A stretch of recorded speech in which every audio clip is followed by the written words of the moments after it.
Hello friends, एडोविल में आपका स्वागत है। देखते हैं पहला क्वेश्चन, आनुवंशिकता की खोज किसने की। आंसर हो जाएगा ऑप्शन सी, ग्रेगरी मेंडल ने। आनुवंशिकता है क्या? तो वैसे लक्षण जो पीढ़ी दर पीढ़ी संचरित होते हैं या कायम रहते हैं आनुवंशिकता कहलाते हैं। और ग्रेगरी मेंडल ने इनके प्रयोग के लिए मटर के पौधे का इस्तेमाल किया था। तो कई बार ये क्वेश्चन भी पूछ दिया जाता है।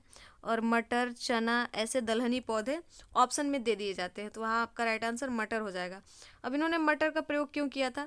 क्योंकि ये आसानी से उपलब्ध हो जाता है, इसके फूल बड़े होते हैं जो कि प्रयोग में सहायक होते होंगे, और इनको वर्ष भर में कई बार उगाया जा सकता है। एक और क्वेश्चन हमको याद आ रहा है दलहनी से, क्योंकि मटर एक दलहनी पौधा है जिससे भी हम दाल निकाल सकते हैं, उसे दलहनी पौधा कहते हैं। तो क्वेश्चन पूछा जाता है कि दलहनी पौधों में नाइट्रोजन नाइट्रोजन का स्थिरीकरण किस जीवाणु द्वारा होता है? तो राइजोबियम नामक जीवाणु द्वारा होता है नाइट्रोजन का स्थिरीकरण दलहनी पौधों में। तो ये फैक्ट भी आप याद रखेंगे। जोहानसन ने 1909 में सर्वप्रथम जीन शब्द का प्रयोग किया था। डब्ल्यू वाटसन ने 1905 में सर्वप्रथम जेनेटिक्स नाम का प्रयोग किया था। ग्रेगरी मेंडल के बारे में आप जान ही चुके हैं। और डी डुबे ने 1955 में लाइसोसोम का खोज किया था। नेक्स्ट क्वेश्चन है, गुजरात से गोवा तक कौन सा तट है? तो आइए देखते हैं इसको। ये ऐसे कुछ है,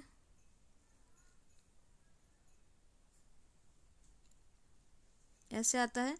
तो यहाँ ये गुजरात है और यहाँ कुछ लगभग स्थिति गोवा की है, महाराष्ट्र है यहाँ।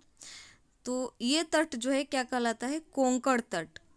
और आपको बता दें कि यहाँ केरला आ जाता है, तो गोवा से केरला का तट जो है मालाबार तट कहलाता है, या केरल तट को भी मालाबार तट कहते हैं। ऐसे भी पूछ देता है कि केरल तट को क्या कहते हैं, कौन सा तट कहते हैं? तो मालाबार तट कहते हैं। इधर आपका आ जाएगा कोरोमंडल तट, जहाँ की तमिलनाडु, आंध्र प्रदेश और पुदुचेरी है। नेक्स्ट क्वेश्चन, सैयद वंश का संस्थापक कौन था? आंसर हो जाएगा खिज्र खां। कुतुबुद्दीन ऐबक गुलाम वंश का संस्थापक था। जलालुद्दीन खिलजी खिलजी वंश का संस्थापक था।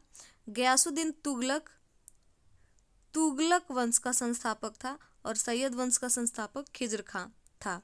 और इन चारों वंश की राजधानी जो थी दिल्ली थी। वेरी इंपॉर्टेंट, ये भी याद रखेंगे आप।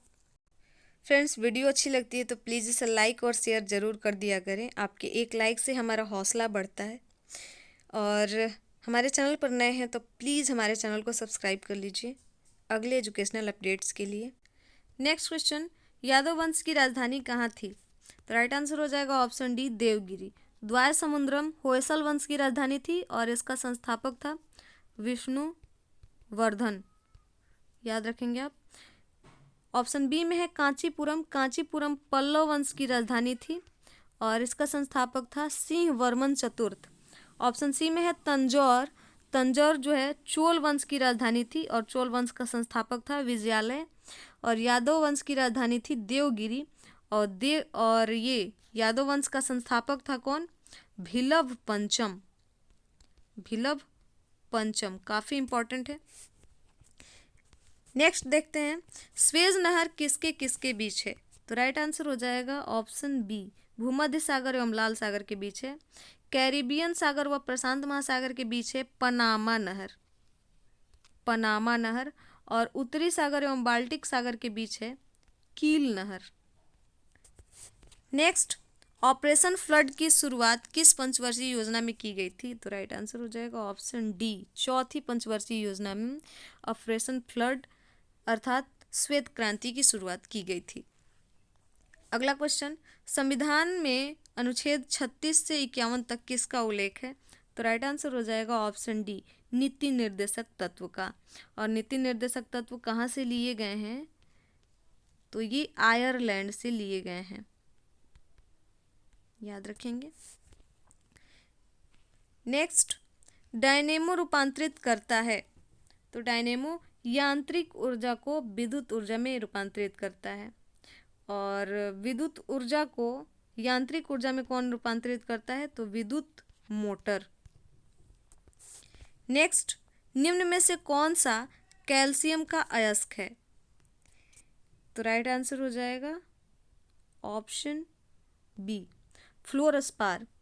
फ्लोरस्पार जो है ये कैल्शियम का अयस्क है, और कैल्शियम का एक और महत्वपूर्ण अयस्क है जिप्सम, ये भी काफ़ी बार पूछा जाता है।